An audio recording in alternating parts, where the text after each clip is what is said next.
If you're like me, you probably use words every day without giving much thought to their origin. Take, for example, the word dashboard.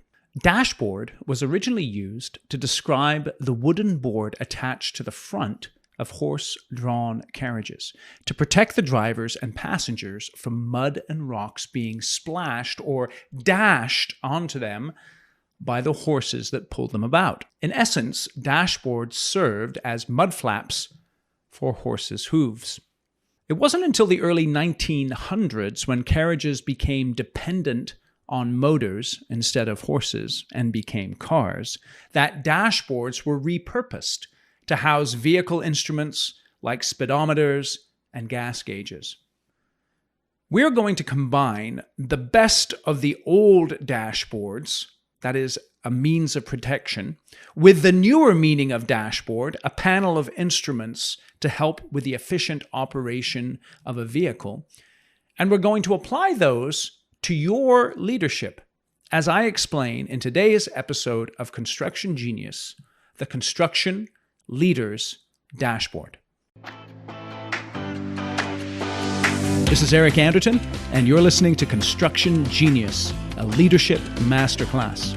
Thomas Edison said that genius is 1% inspiration and 99% perspiration.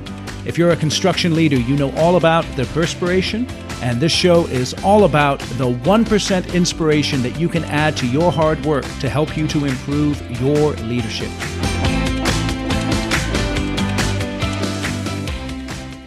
The Construction Leader's Dashboard is a tool that enables you to maximize your leadership impact. And it is designed to do two things. Number one, protect you from distraction and overwhelm. And number two, give you visibility on a number of relevant areas so that you can stay in control and keep focused on what's most important to your leadership impact and effectiveness. In today's episode, we're going to cover three things. Number one, 8 distinguishing characteristics of great leaders. Secondly, we're going to talk about the benefits of using a dashboard. And then third, we'll take a detailed look at the Construction Leader's Dashboard. Let's begin with the distinguishing marks of great leaders. And there are 8 of them that we're going to talk about today. First one is they know what they are striving for. They make tangible their goals and their direction. And they're not afraid to try to do something big and great. Number 2, they know why they are striving for those big goals. They understand their own motivations, and they allow those motivations to focus their efforts on a daily basis. They realize that they are a unique person in a unique time and place. And as a result of that, they have a unique opportunity. Think about that for a moment. Where you are in your business at this time and place as you're listening to the podcast. There are things that only you can do, that only you can achieve. And there are motivations that are unique to you. And you should know those motivations and be able to tap into them. And that's what great leaders are able to do. They know what those deep motivations are that they have, and that helps to drive them through the tough times they often face in their leadership. Thirdly, they know who they are.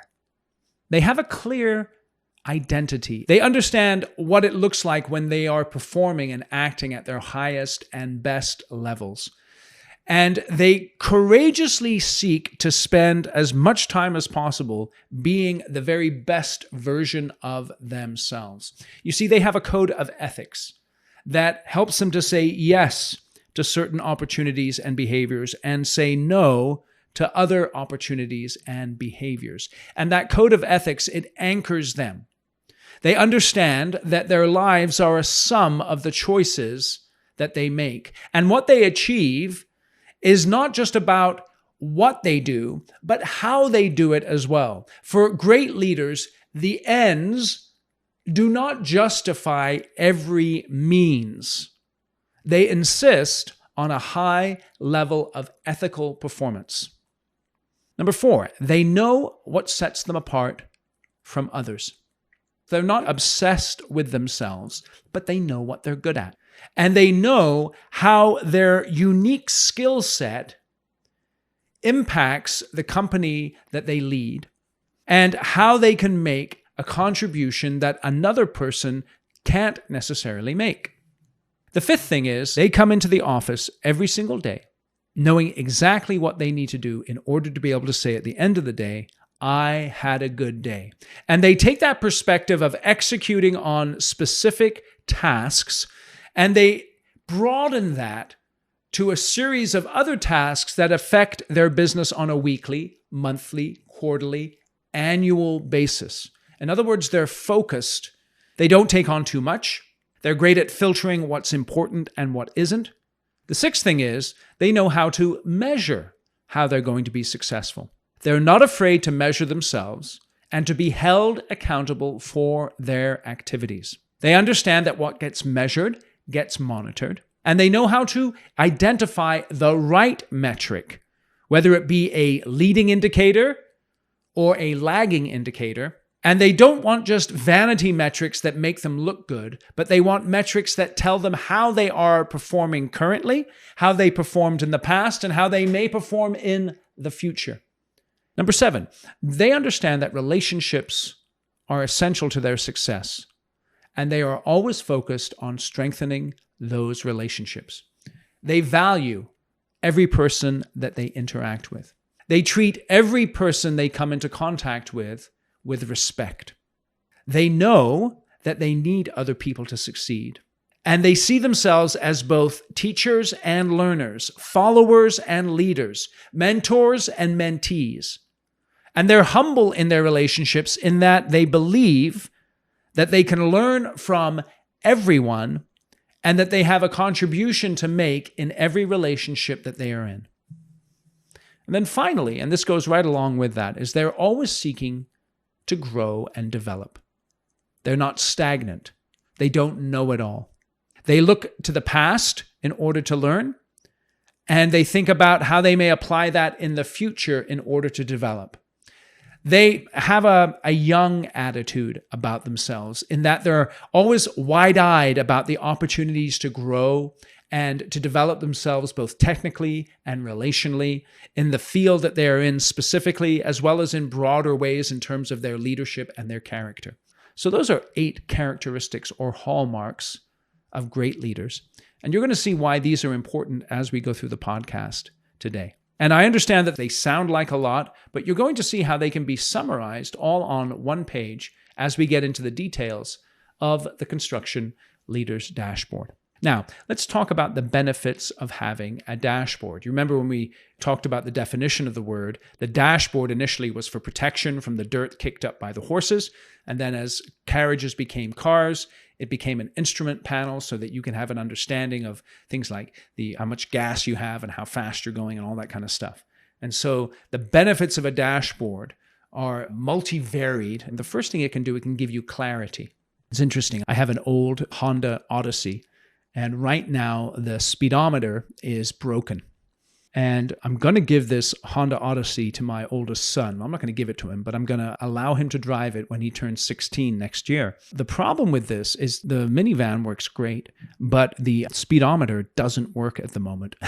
Now, I don't care, right? Because I just drive it around on a Saturday. It's kind of my hoopty van. And I don't mind if I don't know how fast I'm going because I'm not going to drive very fast. But you can imagine a 16-year-old and how they might be driving the Honda Odyssey. He needs to know how fast he's going at all times. That information is displayed through the dashboard in front of him. And so I've got to get that fixed before he drives the van. One of the benefits of a dashboard is clarity. And it gives you an idea of how fast you're going, for instance, how much gas you have left, what the state of your battery is. For some of the more sophisticated dashboards, right, you've got your tire pressure. You've got something like the Tesla dashboard, right, that you can customize exactly how you want it. But clarity is important. You need to know who you are, where you're going, what's motivating you to get there, and how you're going to get there. And the dashboard that we're going to look at a little later will tell you all about those things. Second thing a dashboard can do is it can give you focus and a filter. A dashboard can help you to avoid distraction, exploit opportunities, and it can be an alignment tool so that you are constantly reminded of who you are, where you're going, what you want to achieve, how you're going to achieve those things. Third thing is it can keep you grounded. It's easy to get tossed around in your leadership. It's easy to get distracted with the latest fire or the latest emergency. And of course, we do have to give time and effort to those fires and those emergencies. But it can keep you grounded and it can help you to stay sane amidst the challenges. And then it can also protect you. It can protect you from things that come into your leadership that would seek to rob you from your focus on what's most important. And as a result of that, you can become more action-oriented on the highest and the best use of your time.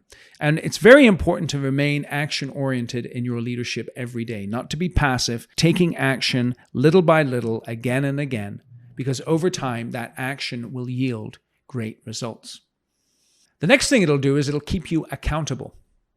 So if you're clear on who you are and where you're going, it's easier for people to hold you accountable for your actions and for you to hold yourself accountable. And the last thing is that it will help you to be consistent. You can look at that dashboard every day and just be consistent in your execution. So the benefits of a dashboard, again, clarity, focus, keeping you grounded, keeping you protected, keeping you action-oriented, enabling you to be accountable, and then enabling you to consistently execute on what's most important. Okay, so we've talked about what distinguishes great leaders, and we've talked about the benefits of a dashboard. Now let's just dive into the dashboard itself. And I want to give a little hat tip here to one of my business mentors. His name is Andrew Knightlick. He developed this dashboard to a great extent. I've taken it and adapted it to construction. And so I want to break down the 8 areas of the construction leader's dashboard. And as you're listening to this, of course, you can go to the show notes and click on the link in the show notes, and you'll go and be able to download your own version of the dashboard. So the dashboard has 8 areas. It's vision, mission, values, edge, initiatives, metrics, relationships, and then development opportunities. I'm going to go through each one step by step, just so that you are able to think through it. And as I do, I will be illustrating it with a specific example from one of my clients. I use this dashboard with all of my clients in an executive coaching environment to help them to get focused on what's most important. So let's dive right in here. Let's talk about vision. What is vision? Why is vision important? And how is vision discovered? Let's talk about that. What is vision? If you could wave a magic wand, 2 to 5 years from now, where would you like to be in terms of your leadership? Time frame is really important here. With the Construction Leaders Dashboard, we're not necessarily looking at a 10-year vision or a 20-year vision, just 2 to 5 years. In other words, something that you can get down on a piece of paper that you know that if you put consistent effort towards, you'll be able to achieve in a relatively short amount of time. And the reason why vision is so important is it gives you direction, it gives you hope, and it helps you through the hard times. So how do you find out what your vision is? What would you like to be famous for? What results do you want to create? What new projects have you taken on? What personal leadership breakthroughs have you achieved? Ask yourself, what do you really want? So let me give you an example. I asked one of my clients, and he was working through the dashboard. This is what he put down for his vision statement. Develop a strong team of individuals that produce excellent results through sound processes. Notice the first word there, develop. So his vision was to grow something and to strengthen something, a strong team of individuals. He had this idea of team. He had this idea of individuals contributing to the team. And the way they were going to contribute is through the execution of sound processes that would produce excellent results. So this was a broad vision, a broad statement, but there were elements within that vision statement that he would be able to expound upon later on in the dashboard. And as a result of that exposition, help him to then focus on the achieving of that vision. So once you've identified what your vision is, the next part of the dashboard is your mission. And what do we mean by a mission. A mission is a strongly felt aim, ambition, or calling. A mission is a specific task that a person is sent to perform. And how do you clarify this mission? What is the difference or contribution that you want to make? What gets you excited about the impact you can have in your leadership? Answering these kinds of questions helps you to define your mission. Does your mission and your vision line up? If your mission and vision are aligned, it'll help you to tap into a well of energy and overcome the obstacles that you'll encounter during the journey. So let me go back to the client that I was working with. His vision was to develop a strong team of individuals that produce excellent results through sound processes. His mission is to do the basics, do them well, and do them every day. That was his deep why. He had a mission to do the basics, to do them well, and to do them every day. And if he executed on that mission, it would help him to achieve his vision. So once you have the mission and the vision defined, then you go on to the values. That's the third part of the construction leader's dashboard. Values are a way of behaving that define who you are, how you show up every day, and what you will or won't tolerate. So here are some idea joggers for values. Accountability, adaptability, balance, collaboration, cooperation, creativity, focus, independence, partnering, resilience, safety, tradition, unity, winning. These are all statements of values or ways of behaving, an ethical standard that you seek to achieve. If you can, put them in your own words that are unique to you, that only you understand. And make a list of 3 to 5 of these values that best describe your leadership. Make a note of how you live out these values and how you can do better. Be intolerant of your failures, but also be patient with yourself, because as you strive to achieve consistent expression of those values, you may at times come across obstacles and difficulties. Nevertheless, you should write out those values, 3 to 5 top values that you can focus on and that can help drive the way you behave in your leadership. And so going back to the example, the values that my client wrote down that are driving the way that he's behaving are trust, accountability, and continuous development. And each one of those means something unique to him. But he uses those values to focus him as he grows in his leadership responsibilities and as he seeks to achieve the mission and the vision that he has laid out for himself. Now let's talk about your edge. What sets you apart from the other 7 billion people on this planet? Let me give you an example. We're going to dive into this idea of talent stack in this portion of the dashboard known as edge.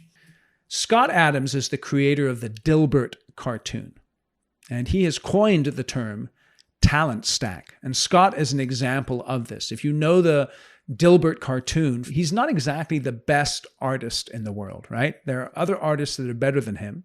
And he's not necessarily a great business expert. There are more savvy business people and entrepreneurs. But he does have a degree in business and experience in building businesses. And he's never taken a college-level writing class. Yet he created Dilbert, a comic strip that appears in 65 countries. And he's said to have a net worth of roughly $75 million, the majority of which comes from Dilbert. So he took a pretty good cartooning skill, along with a fairly good business savvy and a pretty good writing skill, and he stacked those all together and created something unique. How can you identify your edge? Think about your unique qualities, attributes, gifts, strengths, and value that set you apart as a leader. What do you do that others notice and say, hey, that one thing that you do there, you do it very well? Perhaps you can look at your edge in this way. Make this statement. Unlike others in my field, I do X. What is that X that you do that is unlike others in your field? What do you find pleasure in that is work-related, that you understand can help you to achieve your vision and your mission? Why don't people want to talk about their edge or their talent stack? Sometimes it's a sense that, well, I shouldn't be boasting about myself. And we're really not talking about boasting about ourselves when we talk about our edge. We're talking about understanding ourselves. Because the deeper we understand ourselves, the more effective we can be in our leadership. It's a practical way of thinking about the best way you can have an impact. And so think about it, a superintendent. Let's think about what are some of the talent stacks that might make a really good superintendent.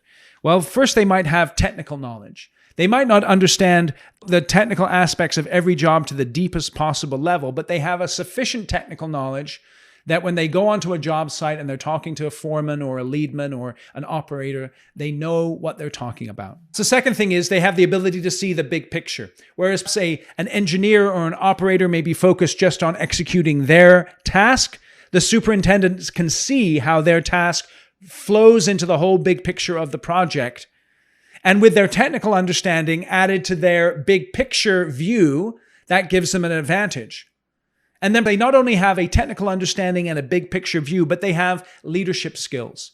They understand how to keep someone accountable. They can control themselves. They can communicate clearly. And again, they may not be the best leader that ever walked the planet. They may not have the best technical skills or have the biggest vision, but they have sufficient technical skills. They see the big picture well enough, and they are good enough leaders that when you put those three things together, it makes them pretty darn effective. That's an example of a talent stack. What is your talent stack? What are the 2 or 3 things that you do well that when they're put together make you really effective? What is your edge? And if you consistently show up with integrity, living out your values, and focus your energies on the areas where you perform best, your leadership impact is going to be massive. Okay? So let me give you an example. This gentleman who I was walking through the dashboard, his edge is building relationships, leading teams, and strong work ethic. And he has put those together in his talent stack to build a successful career as a construction leader. What is your edge that sets you apart from others? And on this particular thing, if you're unclear, one of the most effective things you can do is actually sit down with someone and ask them, what is it that I do well that other people don't? And don't do it from an insecure perspective or anything like that. All you're looking to do is to identify what sets you apart from other people. With this idea of vision, mission, values, and edge, then the construction leader gets into action. And the next area of the dashboard is initiatives. And why is it important to have a clear set of initiatives that you're executing on? Because it helps you to get focus, it helps you to make progress, and it protects you from distractions.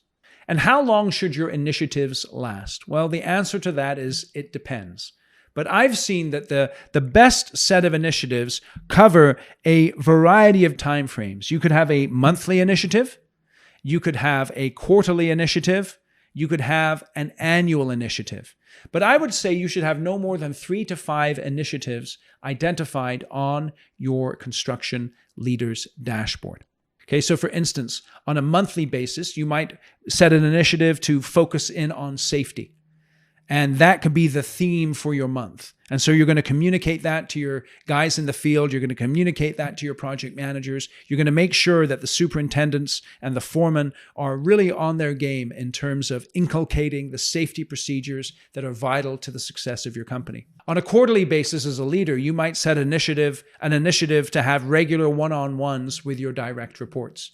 You really should be meeting with them every other week, every third week at the most. I know many of you only meet with your one-on-ones monthly. I would advise you to pick that up a little bit. And then you might have an annual initiative in terms of developing relationships with someone on the outside. Think of this for a moment. Who is the one client that if a year from now you had developed a relationship with them and had an opportunity to bid on a project, who is that one client which you would be able to say, man, if I've got these folks on board and we're doing some work for them, that would be super awesome.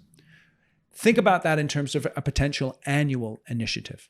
Intelligent action is absolutely essential to effective leadership. And so let me give you an example from my client again of the initiatives that he set out. The overall initiative is operational excellence.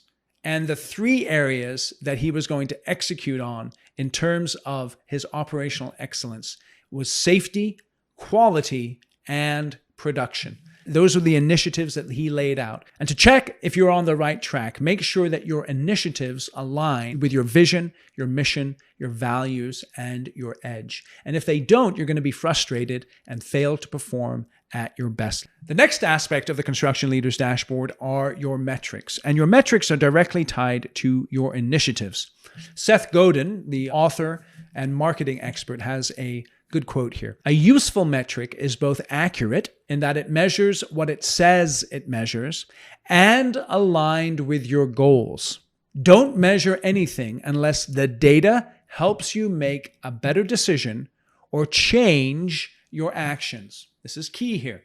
The whole idea of having metrics is not just to show off and say, look what I've done, but the metrics should help you to make better decisions and change your actions. Once you've identified your initiatives, you need to tie them to concrete performance metrics because, as I said earlier, what gets measured gets monitored and it gives you motivation. And the best metrics are things that can be checked regularly, if not on a daily basis, at least on a weekly or a monthly basis to keep you on track. And if you're struggling to define your metrics, ask for some outside help to get clarity so that you have no room to hide when it comes to monitoring your leadership performance. Let me give you some examples here from my client. His initiatives were safety, quality, and production. So his metrics were, number one, 0 injuries and incidents. That's tied to his safety. Number 2, reducing rework by half. That's tied to the quality. And then increase production by 1%.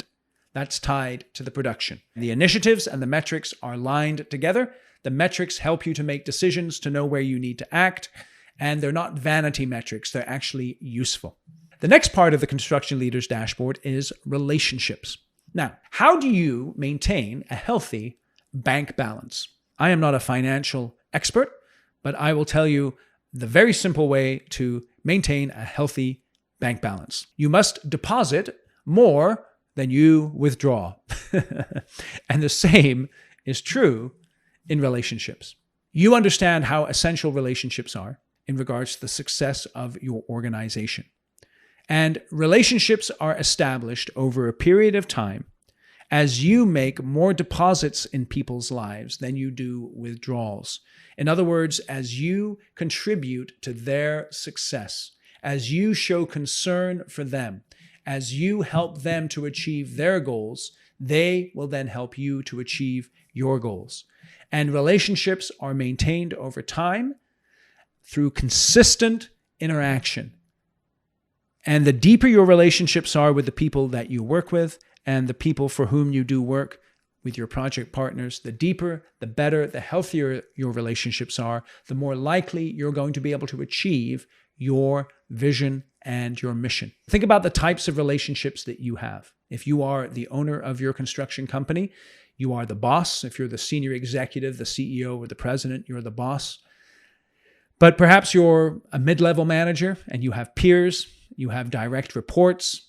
You've got to think about where you are in your organization, how you affect others in the place that you sit in your company. Who are the people that are most critical to your success? Be sure to consider relationships up, down, and across your organization. And after you've identified these people, think about how you can cultivate relationships with them. And a powerful way to do this is to help them to achieve their goals or advance their careers. This will set in motion the principle of reciprocity. Say that 10 times fast. Reciprocation is a key part of relationships. In other words, if you do something for someone, it increases the likelihood that they're going to do something for you. In other words, if you make a deposit into their lives, it's much more likely that they will reciprocate that back. And if you want to make healthy relationships and develop healthy relationships, make more deposits in the lives of others, more contributions in the lives of others than withdrawals.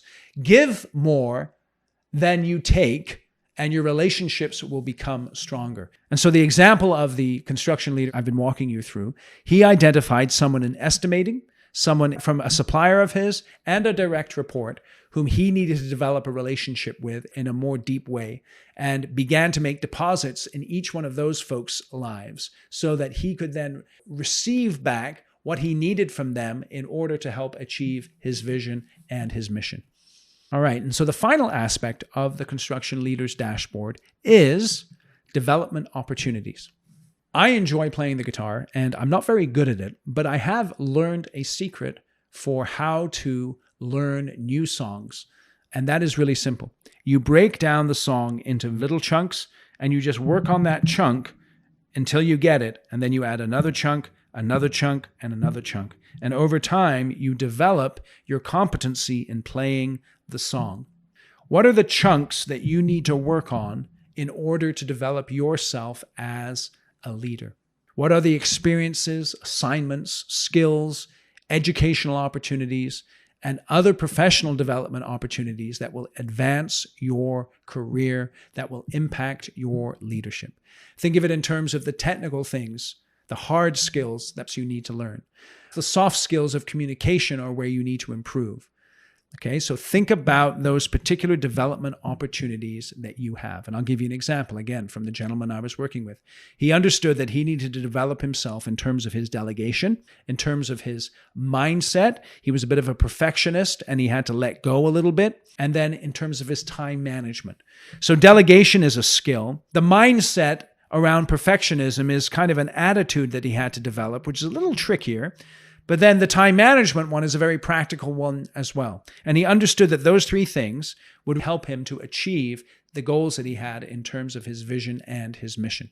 And by the way, there's lots of good guitar teachers on YouTube. That's the place I go to find my inspiration for guitar. So if you play guitar, feel free to check out Anyone Can Play Guitar UK. It's an English guy. He does a lot of stuff from the 80s and the 90s, as well as some blues. And I think you'll enjoy it if you play guitar. Free tip there. Now, as I'm going through this dashboard, you might be thinking, well, I don't really need this. Okay, so just to ask yourself, how much do you get distracted in your leadership? And how clear are you on your top priorities, and are you able to execute them? If you are finding yourself distracted or discouraged or unclear on anything that you need to accomplish in terms of your leadership, I think you'll find the dashboard a very, very useful tool. And you may not think that you don't have time to do it. And that's exactly why you need the dashboard. Really, it should take you no more than an hour or two at the most to sit down and take a first pass over the dashboard and get a real clear picture of what you need to do in order to maximize your leadership impact. And you might have tried things like this before and you weren't able to execute on it, or it didn't work. And that's why I would encourage you, if you do take this dashboard and use it as a leadership tool, that you keep it with you and you review it on a weekly basis and set up some accountability, perhaps with another person in your office, so that you can keep track of what you're doing and how you're working on executing on your dashboard. And that can help you to be more successful. So I've walked you through this entire dashboard. I've walked you through an example of one of my clients who's filled out this dashboard. And let me give you some feedback from what his supervisor said. Our business ramps up in the summer, and when things are going crazy, our guys keep our field operations running smoothly. They tell me that using the Construction Leader's Dashboard framework that Eric introduced to them has been awesome, because they've been able to put pen to paper, clarify their personal goals, and relate them to their leadership responsibilities and the company's objectives. It's helped to simplify their focus and anchor them back into what they've committed to accomplishing this season. So it's a very powerful tool. So let me just give you a little summary here. We started by talking about the 8 qualities of great leaders. Then we talked about the benefits of having a dashboard, and then we walked through the dashboard itself. And we began by exploring the origin of the word dashboard. And while the term dashboard didn't work itself into popular English until the 1800s, the concept of a dashboard existed long before then. In fact, Mesopotamian chariots dating as far back as 3000 BC employed similar guards against mud and rocks. So humans have always known the importance of protecting themselves and of keeping their minds focused on what's most important. And the Construction Leader's Dashboard can help you to do exactly that. Protect you from distractions and keep you focused on achieving your very best in terms of your leadership. And so the next steps are very, very straightforward. Just go to the show notes and you can download the dashboard, click the link there. You can fill it out for yourself. And I would encourage you, after you fill it out, to check in with someone. Give it to someone who you report to perhaps, or someone who reports to you, or an outside peer, and ask them, what do you think about this? Is this something that makes sense? Does this look like I'm in the right direction? Get some feedback there. Share the Construction Leaders Dashboard and use it to coach others and hold them accountable. And like I've said earlier, this is a tool that I use with all of my executive coaching clients. And if you'd like to chat with me about executive coaching, feel free to go to my website and contact me. You can just find me there either on my website, or you can go to LinkedIn and find me there as well. I appreciate you listening to this episode of Construction Genius. Feel free to give us a rating or a review wherever you get your podcasts. And I hope you find the Construction Leaders Dashboard a useful tool. Thank you for listening to this episode of Construction Genius. Hope you found that 1% of inspiration to help you in the next few days. If you like the show, please give us a 5-star review on iTunes, share it with other construction leaders who you think would benefit, and always remember that the show is brought to you by Kick-Ass Meetings. I've been working with construction leaders since 2004, teaching them how to run extremely effective problem-solving meetings that gets their people collaborating, taps into their creativity. And to get yourself a free copy of the Kick-Ass Meeting Report, go to www.ericanderton.com/kickassmeetings. Grab yourself that free report, read it, use it in your business. You'll find it extremely useful. And thanks again for listening.